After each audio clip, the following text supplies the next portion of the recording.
حضرت ذوالقرنین کا نام سکندر ہے۔ اللہ تعالیٰ نے ان کو تمام روئے زمین کی بادشاہی عطا فرمائی۔ جی ہاں، پوری دنیا پر ان کو بادشاہی ملی۔ یوں کہا جا سکتا ہے کہ پوری دنیا کا ایک چکر لگایا، مشرق سے لے کر مغرب تک دونوں دنیا کے کونوں کو انہوں نے وزٹ کیا۔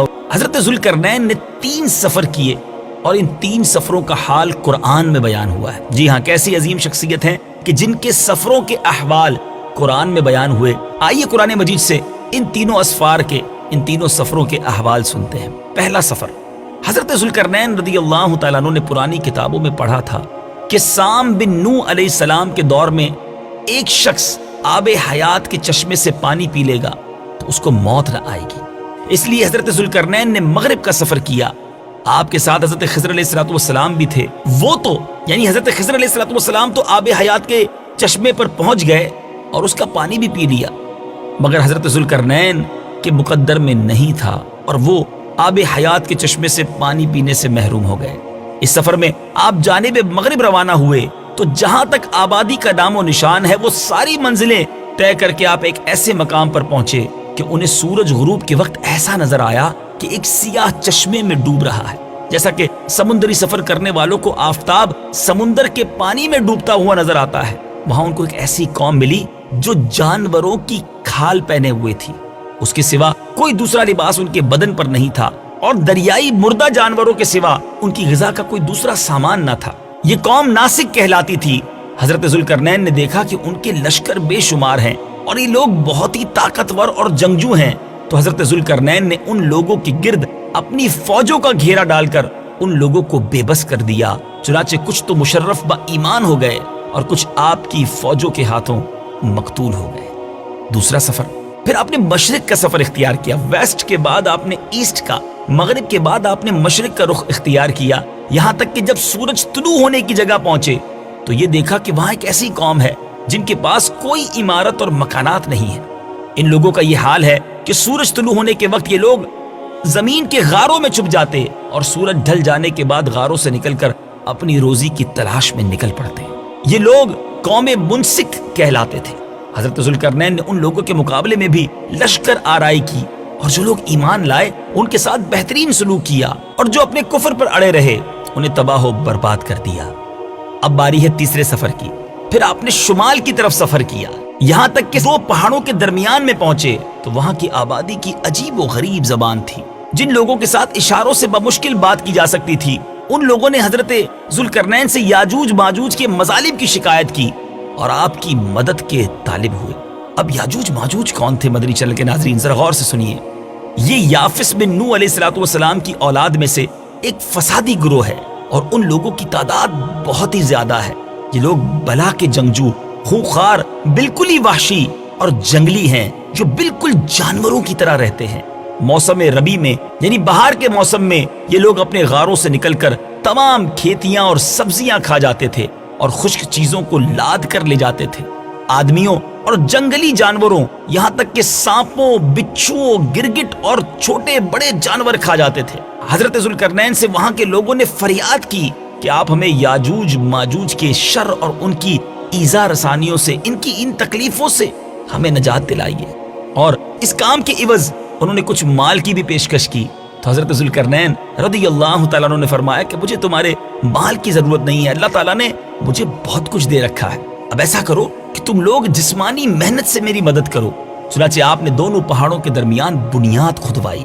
جب پانی نکل آیا تو اس پر پگھلائے ہوئے تانبے کے گارے سے پتھر جمائے گئے اور لوہے کے تختے نیچے اوپر چن کر ان کے درمیان میں لکڑی اور کوئلہ بھروا دیا اور اس میں آگ لگوا دی۔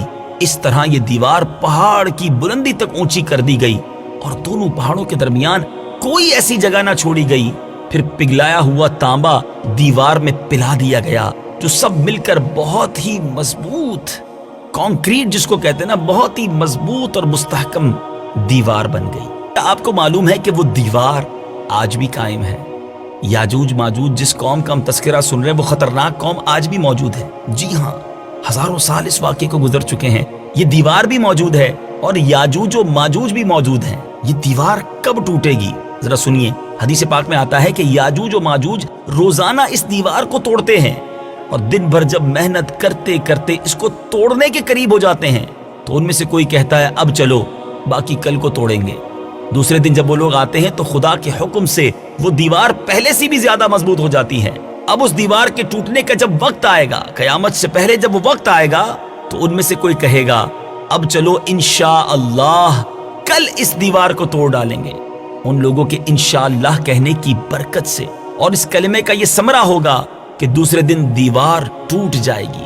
قیامت قریب ہونے کا یہ وقت ہوگا، دیوار ٹوٹنے کے بعد یاجوج ماجوج باہر نکل پڑیں گے اور زمین میں ہر طرف فتنہ و فساد اور قتل و غارت گری کریں گے، چشموں اور تالابوں کا پانی پی ڈالیں گے اور جانوروں اور درختوں کو کھا ڈالیں گے۔